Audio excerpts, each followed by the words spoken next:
Hello students, welcome to boring studies. Boring studies में आप सभी का स्वागत है। मैं आपकी दोस्त अंकिता लेकर आई हूँ आप लोगों के लिए इंग्लिश के छोटे छोटे कॉन्सेप्ट जो देखते तो सभी है लेकिन ध्यान नहीं देते इस चीज के ऊपर। तो चलिए हम लोग आज इस पे ध्यान देंगे। पहली वीडियोस मैं बार बार बोल रही हूँ कि इस वीडियो में आने से पहले आप लोग पिछले वीडियोस को देख कर आना, क्योंकि ये एक सीरीज है और आप लोगों को कनेक्शन बिना इस टॉपिक की जानकारी बिल्कुल नहीं होगी।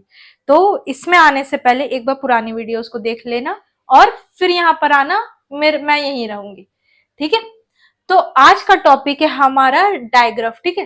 पहले बता दे रही हूँ, डायग्राफ से पहले मैंने करवाया था ब्लेंड, जो कि पुराने वीडियोस में मिल जाएंगे आप लोगों को, जो कि फोनीम्स का फर्स्ट पार्ट है। ये क्या है? ये सेकंड पार्ट है हमारा। ये है डायग्राफ, ठीक है। फोनीम्स मैंने बता दिया था। फोनीम्स क्या है? Smallest unit of sound in English alphabet, ठीक है। जैसे च, फ, म, ठीक है। फ जो होता है, ठीक है, ये क्या है? ये सब एक साउंड है, ठीक है, जिसको इंग्लिश अल्फाबेट में लिखा जाता है, ठीक है। तो यहां तक हम लोगों ने क्लियर समझ लिया था। चलिए इसको समझते हैं आज। डायग्राफ, ठीक है। डायग्राफ क्या है? मैंने क्या बताया कि हम लोग फोनीम्स पढ़ रहे हैं, ठीक है। अल्फाबेट में जो फोनीम्स पढ़ रहे हैं, तो ये जो डायग्राफ है, ये डायग्राफ क्या होता है मैं हिंदी में समझाऊंगी, फिर उसके बाद इंग्लिश में समझाऊंगी आप लोगों को। डायग्राफ होता है वह लिखावट या वह वर्ड बोल सकते हैं, वह शब्द जो लिखने में तो एक या एक से ज्यादा होगा, ठीक है, जो लिखने में एक या एक से ज्यादा होता है, ठीक है, एक से ज्यादा होगा, ठीक है। लेकिन लेकिन इनका साउंड, इनका जो साउंड होगा, ठीक है, इनका जो साउंड होगा वह सिंगल में होगा, ठीक है, सिंगल साउंड होगा।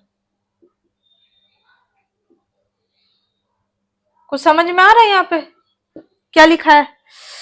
सिर खुजलाने लगा ना, मेरा भी खुजलाने लगा। इसलिए नहीं कि मुझे आता नहीं है, इधर गर्मी बहुत ज्यादा है। देखो इंग्लिश में इसको क्या लिखेंगे? द वर्ड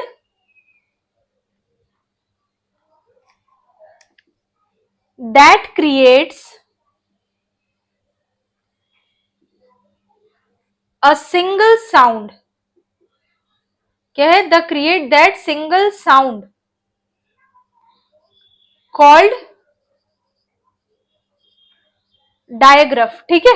कि ऐसा वर्ड है, ठीक है, जो लिखने में तो एक या एक से ज्यादा होगा लेकिन सुनने में एक ही लगेगा, ठीक है।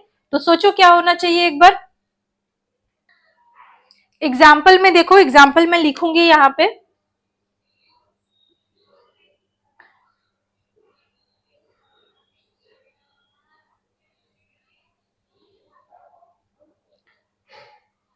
च,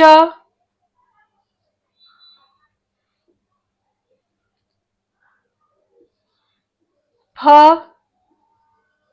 म, ठीक है। अब मैं इसको हिंदी में लिखूंगी तो देखना, इंग्लिश में ही लिखूंगी इसको, तो कैसे लिखूंगी? च या सी, फ या एप लिख सकते हैं, म या एम लिख सकते हैं, ठीक है। तो ये क्या हो गया यहाँ पे कि च, ठीक है, च, च या सी या लिख सकते हैं यहाँ क्या? च। तो ये जो च है, ये जो फ है, ये जो म है, ठीक है, ये तो एक सिंगल साउंड ही है हमारा, ठीक है। लेकिन जब इसको हम लोग इंग्लिश में लिख रहे हैं तो किस तरीके से देखो आ रहा है? लिखने में तो ये डबल आ रहा है, ठीक है। जब हम ये इसको च लिख रहे हैं तो ये क्या च ऐसा आ रहा है इंग्लिश में। जब हम इसको फ लिख रहे हैं तो कैसे ये आ रहा है? फ। जब इसको हम म लिख रहे हैं तो कैसे आ रहा है? म, ठीक है। तो डायग्राफ यही बताता है हम लोगों को कि लिखने में तो देखिए, लिखने में तो ये दो वर्ड है, लेकिन इसका साउंड कैसा आता है? इसका सिंगल साउंड आता है हमारा, ठीक है। कैसा आता है? सिंगल साउंड आता है यहाँ, ठीक है। यहां तक हुआ? एक बार देखो और एक लिखूंगी, ठीक है। इसमें आप लोग आप खुद बताना, ये आप बता पाओगे।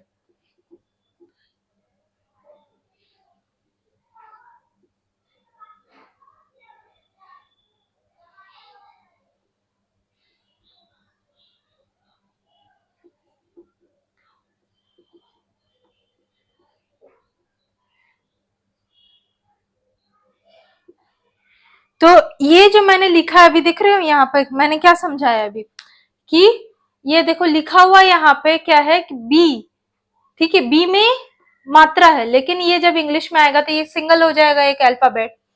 ए, ए जैसे ये ऐसे आता तो ये यहाँ पर हो जाएगा, ठीक है, ए यहाँ पर। तो आप लोग मुझे कमेंट सेक्शन में और 5 वर्ड बताना ऐसे जो दिप्थोंग से रिलेटेड होता है, ठीक है।